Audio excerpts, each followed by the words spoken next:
Hi there, welcome to this video. So this spec point is about something called isolating mechanisms, which I think is a bit of a weird way of describing it. I would call it speciation.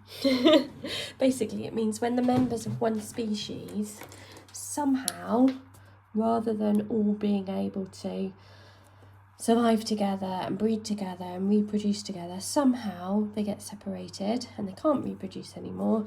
And they become two separate species. So there's basically allopatric and sympatric speciation. Allopatric speciation happens because something geographical, so something separates them physically in one place and another place, and they can't breed together anymore. Whereas reproductive mechanisms for sympatric speciation means actually all the members of the species are still living in the same area, but for some reason, some of them can't breed with other ones. Okay, so there's lots of kind of ways that this happens, but it is more complicated than the allopatric. The allopatric is the simpler one. Okay, so let's start off with allopatric as it's the easiest one, and then we'll do sympatric. So allopatric speciation just means that they're separated by geographical isolation. Okay, so for example, it could be that you did have this species living like this, all interbreeding together, and someone put up a fence and separated the two species. It could be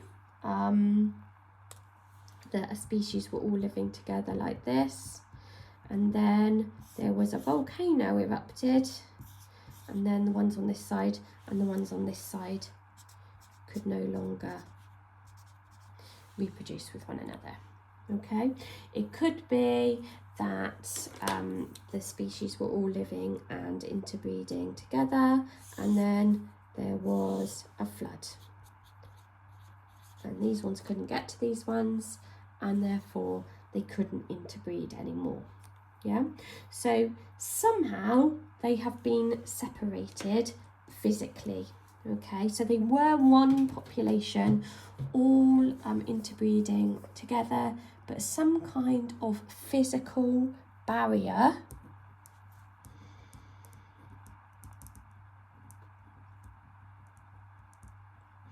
is going to isolate them either in half or a few versus most of them. It doesn't matter how it divides, okay, but they're going to separate them into two groups. Okay, so we call it geographical isolation, and they're separated into two groups. Now, we kind of initially, in the kind of easier stages, imagine that these ones can't get to these ones, these ones can't get to these ones, these ones can't get to these. Now, sometimes it's not quite as black and white like that, but what actually happens over time is that the conditions on this side and this side of the flood, or this side and this side of the volcano, or this side and this side of the fence on a much smaller scale, is the conditions are different on either side of the barrier. Okay, and you must talk about this. You can't just say, oh, they can't get at each other. So there's different conditions in the two physical areas that we've created. Okay, so because the conditions are different on each side, natural selection will then happen differently on different sides.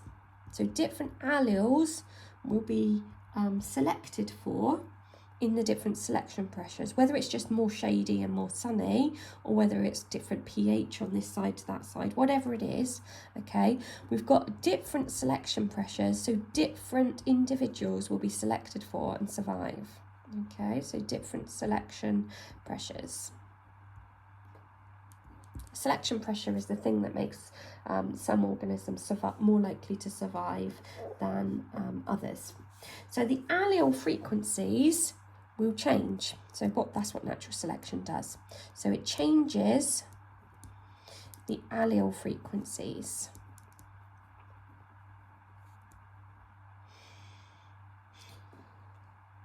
in each population. So whatever allele is more advantageous on that side will become more frequent, a higher frequency of that allele, and whatever frequency is more beneficial on the other side of the physical barrier, that allele will increase. Okay, so over time, gradually, with the allele frequency changing, eventually you'll get changes to the phenotype as well, as they get better adapted to the area where they're living.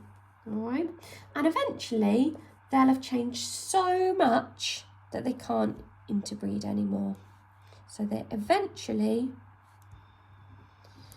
they can no longer interbreed, because the reality is, even if you put up a fence, the animal might be able to go around it or over it or under it. Do you know, it's not a physical barrier necessarily that no organisms can cross. It's just that generally the ones living here will adapt to the conditions on this side.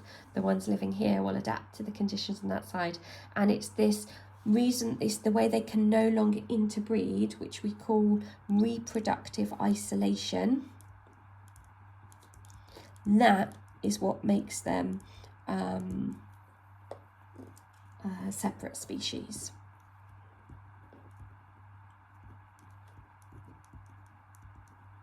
All right, so that's what we call allopatric speciation, and this is the more common one. It's a more common way of getting speciation, a more common way of getting a new species. So let's go through the other one then. So the other one is called sympatric. Now I always think sim for same, s for sim, Patrick.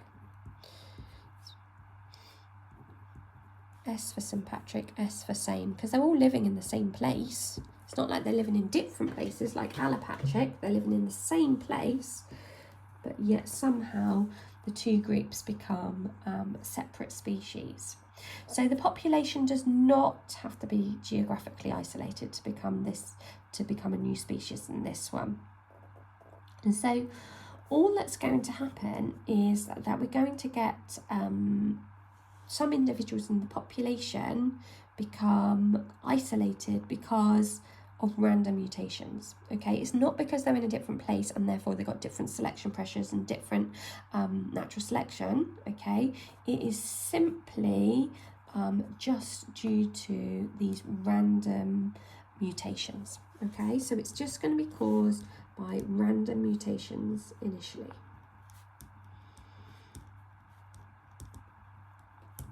Okay, to understand sympatric questions, you must understand allopatric, because they might ask you something like, why is it sympatric, not allopatric? So you not only need to be able to describe sympatric, but you need to say it's not geographical isolation, it's not that they can't get to each other, etc. You know, you need to be able to say what it's not as well, so make sure you know both. So there's some kind of random mutations, okay, that prevent members of the population breeding with others. I'll tell you some examples in a minute. So some members of the population can't breed with others. So something has happened to some of them that means they can't breed with others. Okay, it used to be that they could all interbreed, and actually now some have had a random mutation and they can't breed with the others anymore. All right, so let's have a think about some examples. So what kind of mutations could happen that mean that they couldn't breed with the rest of the population anymore? So they fit into 3 different categories. So the first category is called seasonal changes. The second category is called mechanical changes. And the third category is called behavioural changes. So let's have a think at what seasonal changes a species could have that would mean that they couldn't breed with the rest of their population. So it could be that for some reason, the time when they can mate changes. So if they're an animal, it could be that the time when they're sexually active or their mating season changes. So some mutation happens that means they change their mating season. So they're ready to mate in 1 month and the rest of the population is ready to mate in a different month. Then they're not going to be able to mate together, are they? Okay. If they're a plant, it works in a similar way because they might flower at a different time. So the way that a plant reproduces is that the pollen from one flower needs to go onto the stigma of another flower. So if they're flowering at different times, you're never going to get the pollen from one onto another, are you?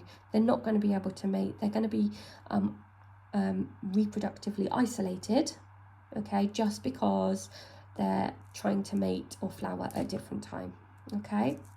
Mechanical changes, it could be some kind of change to the genitalia, yeah, like a physical change that makes it not compatible. And the behavioural change could be, for example, a change to courtship behaviour. Now, I don't know if you know what courtship behaviour is. It's worth looking up on YouTube, spider courtship dance. It's definitely worth a look. Basically, some animals, you might have seen the birds ones as well, really, really good to watch. They literally like do 2 flaps, two stamps, a little turn around, a little noise, and then they do it again and again. They've like got this kind of choreographed dance with like movements and sounds, and one animal will do it and another one will do it back and another one will do it back and another one. They've got this like interaction, and that's how they know that the other animal is the right species and a time when they're ready to mate, etc. So if one of them responds in a way where they do the wrong number of foot taps or the wrong number of wing flaps or the wrong noise in their courtship behaviour and their courtship dance, then the other animal will not mate with them, okay? They won't be able to mate. So they're still going to become reproductively isolated. It's still that same word, okay? We still get reproductive isolation, okay? But they weren't isolated in 2 places, like geographically, like the allopatric one. Is something else that was originally caused by a random mutation that means some members of the population can't breed with others and therefore they become reproductively isolated, all right? And you end up with a new species.